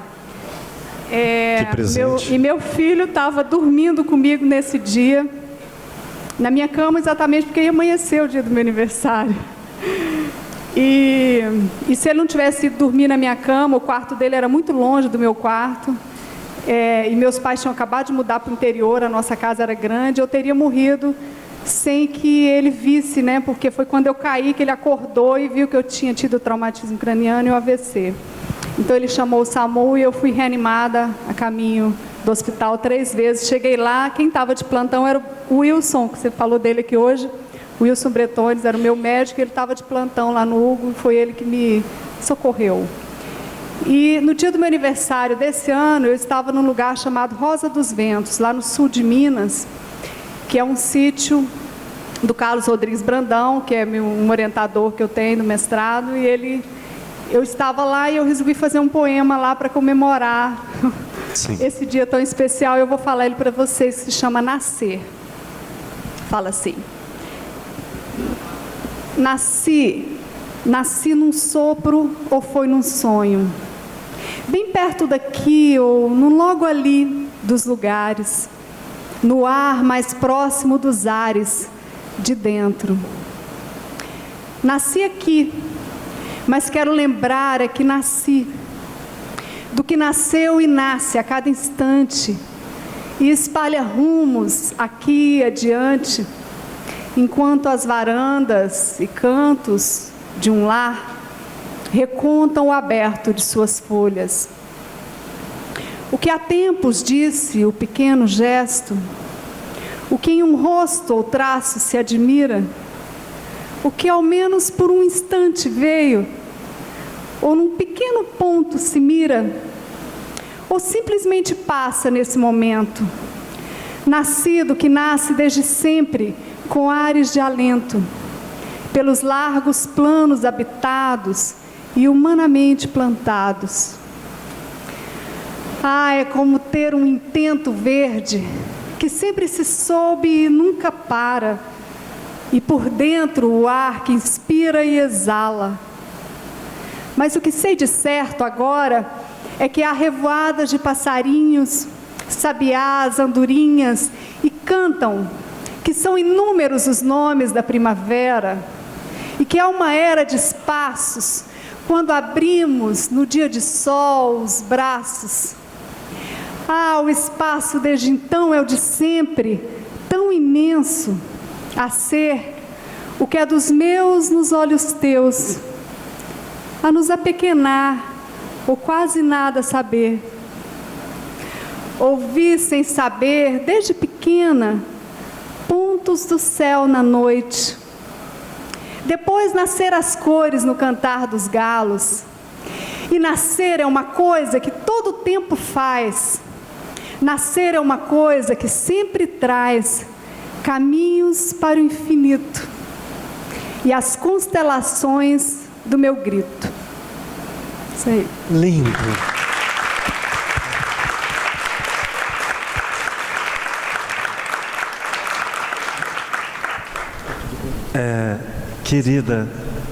Querida Fernanda Cruz, muito obrigado, nos emociona muito. Eu queria convidar a doutora Vanessa para, a propósito disso, e já nos encaminhando para um momento de fechamento, que falasse sobre essas outras 3 possibilidades que eu quero pontuar agora, no campo da medicina. O AVC, o que é, como isso pode afetar essa relação corpo e alma, o Alzheimer, suas possibilidades, e uma outra questão que é filosófica, que é aberta. Mas nós sabemos que a farmacologia muito já investe na intenção de afetar a memória. E alguns acreditam que será possível uma medicação e talvez uma cirurgia que afete seletivamente a memória.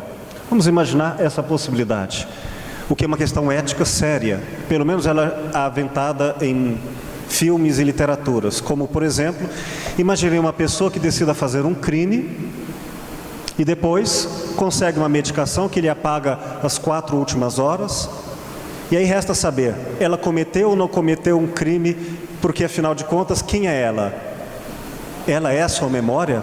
Ela é a sua história? A Fernanda nos traz aqui o exemplo de que a própria historicidade pode ser uma prisão, que quando se perde a própria noção histórica, é que se fica livre do antigo si mesmo para uma nova redefinição.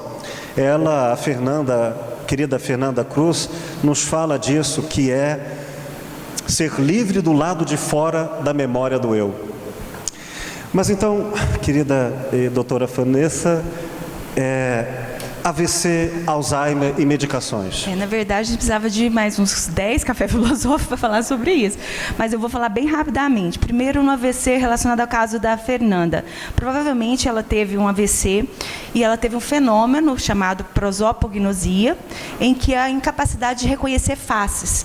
Então, geralmente, esse tipo de manifestação neurológica ocorre.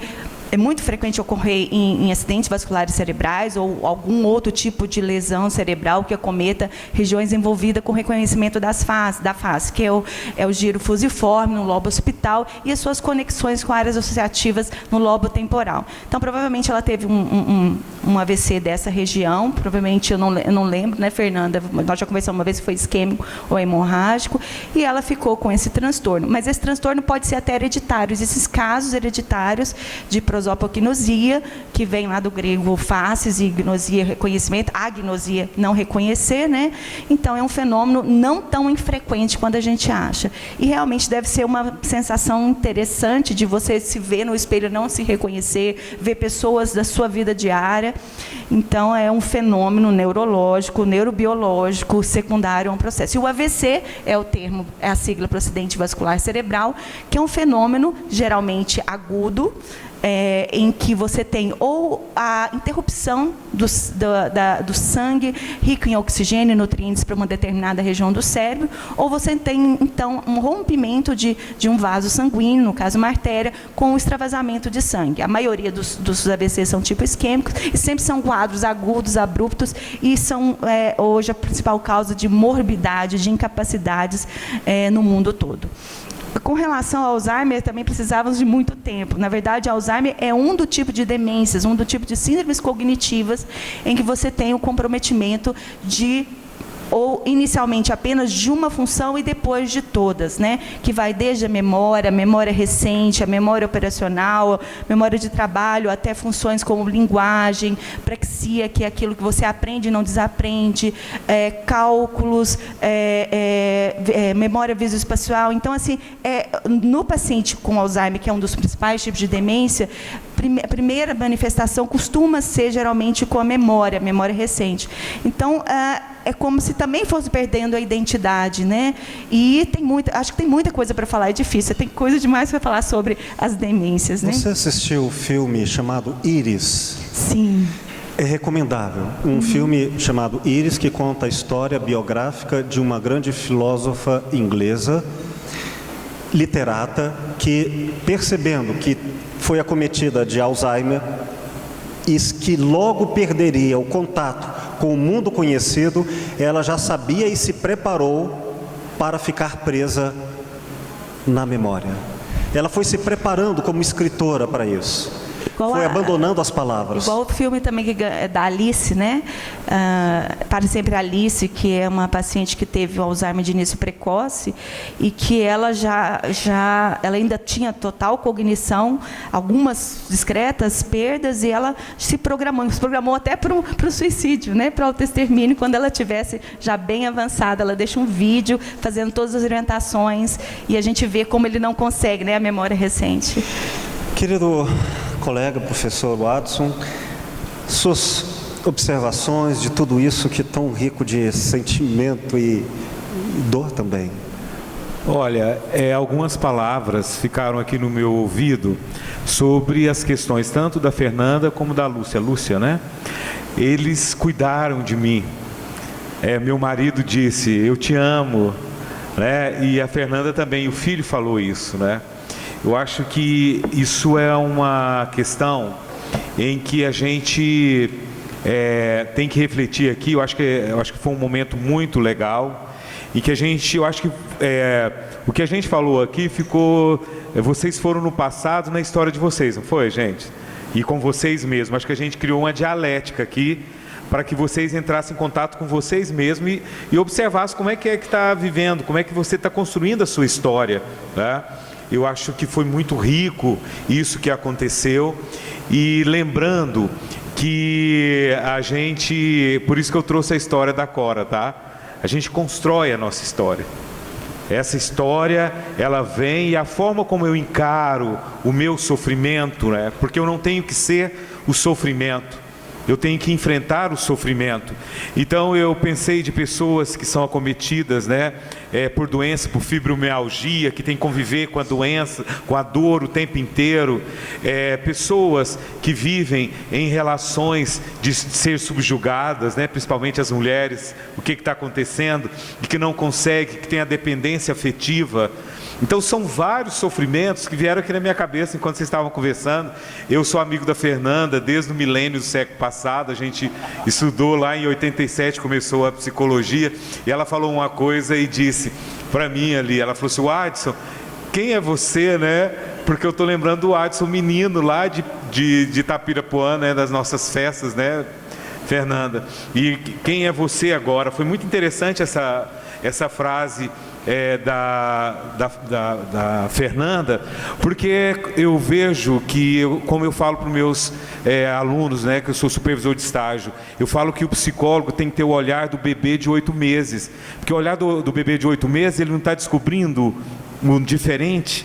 Então a gente não pode perder, gente, e na nossa vida, e a Fernanda trouxe esse olhar aqui. A gente não pode perder essa singularidade, esse olhar, e aí uma palavrinha que a fenomenologia fala, idiosincrasia, né? A forma como ele pega no microfone, que ela pega ali na orelha dela, a forma como ele bebe ali, né? Então nós somos singulares, nós somos mais de 7 bilhões de pessoas no mundo, e não existe ninguém igual a ninguém, gente, não é isso? Olha que coisa, nós somos seres de possibilidades, limitações a gente tem, mas a gente não deve ser essa limitação.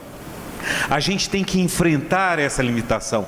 Então esse espaço que você, né, permitiu que acontecesse aqui, um espaço em que o nosso corpo, a nossa voz, a nossa história, todo esse processo de vida e de existência num mundo tão preso ao ódio, à intolerância, falando de compaixão, né, de amor. A palavra hoje que eu termino, gente, se chama gratidão. Muito obrigado.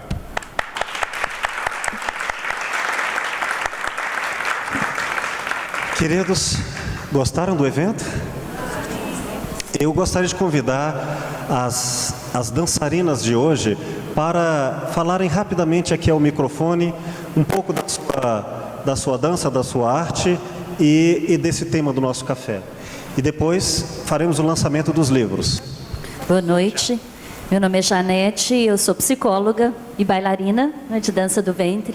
Quero agradecer ao Will, ao espaço, ao evento, né, ao Café Filosófico, por esse momento que nós tivemos, né, na abertura. Foi realmente muito gratificante, eu me senti muito bem, muito feliz, né, em poder contribuir e participar com vocês. Então, muito obrigada. Se quiser deixar contato do seu trabalho. Sim, eu, na verdade, estou retomando a questão da psicologia com a dança, agora a partir do ano que vem. Esse ano ainda não, mas a partir do ano que vem, então aí eu vou colocar para vocês disponibilizado o contato. Mas Janete Capel, lá pelo Facebook, ou Janete Hernandes, talvez Janete Hernandes vocês vão encontrar melhor. Então, muito obrigada, parabéns pelo evento. Obrigada.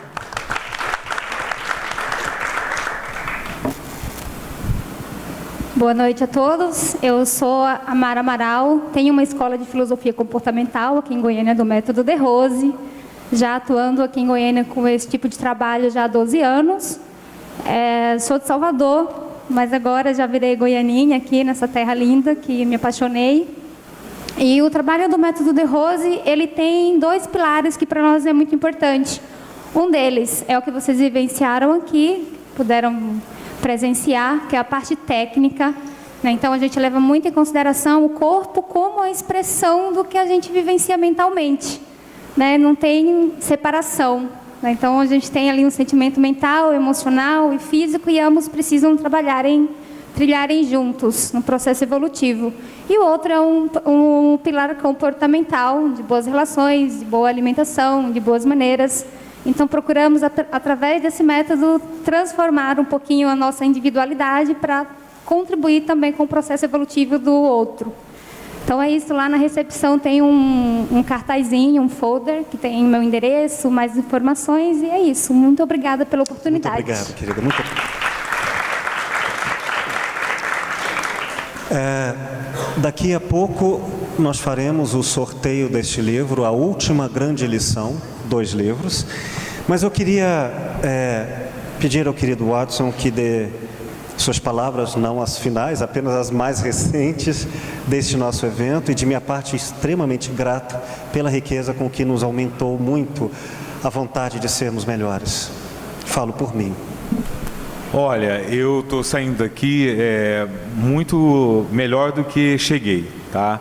Eu vejo que realmente ter um espaço, e 7 anos, né, esse espaço, em que vários temas podem ser discutidos e avaliados e repensados, eu acho que faz com que cada um de nós saiamos daqui realmente mais inteiros, mas pela metade, porque com certeza a gente ficou aí questionando esse processo todo da nossa história, não é assim?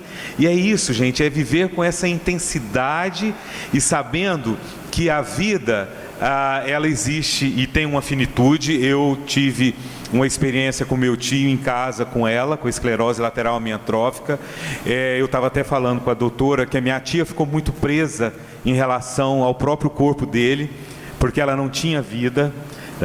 É uma coisa muito séria e complexa, e que ele ficou quase 8 meses com a gente, porque ele fazia o tratamento neurológico. Então sempre ali eu junto, e você observando como que a mente ficava encarcerada no seu próprio corpo. Então eu tive essa experiência, e uma pessoa super alegre, super legal, e terminou realmente, né, a finitude com um sorriso e com alegria muito grande. Então ele buscou na espiritualidade e ele foi perdendo tudo, né? Chegando a só falar com os olhos. Então realmente uma experiência vivenciada por mim mesmo nesse sentido, em relação à esclerose lateral amiotrófica, e em relação também ao meu próprio pai também com Alzheimer. E eu trabalho com a pessoa idosa também. Eu tenho um grupo de teatro chamado Senhoras do Cerrado, que eu trabalho a psicologia e a arte. Toda quinta-feira lá no Grande Hotel, é gratuito. Quem tem mais de 60 anos, a gente está lá fazendo um novo trabalho, que é Brasilidades, e então um trabalho voluntário que eu faço com essas mulheres aí, com essa questão da atividade, né, Janete? Deixa o contato, por gentileza, para todos. Olha, gente, então tem esse trabalho e tem do consultório também, que eu estou aí há 24 anos ouvindo, 3252-1475, ok? 3252-3252-1475. Obrigado, viu? Muito obrigado, querido. Doutora Vanessa. Bom, eu queria agradecer a todos. Com certeza, toda vez que a gente vem a um café filosófico, a gente sai melhor, a gente sai modificado, a gente sai aprendendo algo mais. Eu sou suspeita porque eu conheci o meu amor no café filosófico dele. Eu vim num café filosófico sem o conhecê-lo, e foi quando eu me apaixonei por ele. E me apaixonei pelas suas palavras. Eu me lembro, já tem 4 anos, foi um café filosófico que falava o que é felicidade, dos filósofos gregos aos modernos. E eu passava por um momento difícil na minha vida, e parecia que ele, o filósofo, estava falando para mim. Então, assim, o café realmente é um evento muito bacana, é um evento voluntário, que a entrada são alimentos não perecíveis que são doados para várias instituições, e eu gostaria que as pessoas continuassem prestigiando, porque é um trabalho tão bonito, humanizado, e que nos faz melhor, e nos deixa um pouco longe no domingo daquelas coisas de televisão e coisas que não são boas para nós, né? Então é uma oportunidade única. Eu peço que sempre que puderem compareçam e prestigiem, são temas muito bacanas sempre a ser discutidos, e eu agradeço. E eu saio com também a palavra gratidão, que eu tenho hoje pelo que eu passei de saúde, e gratidão por poder continuar viva e continuar cuidando dos meus pacientes que eu tanto amo. Muito obrigado. E vocês se sentem enriquecidos com esse encontro? Multipliquem-no. É um dever moral que o bem se multiplique em cada um de nós, por onde formos. Assim como chegou e vai, sem saber qual é a origem, mas será sempre replicado em cada um de nós. Por isso, não podemos dizer que aqui há uma conclusão, apenas uma repercussão. Como sempre, e a todos, meu muito obrigado. Até a próxima.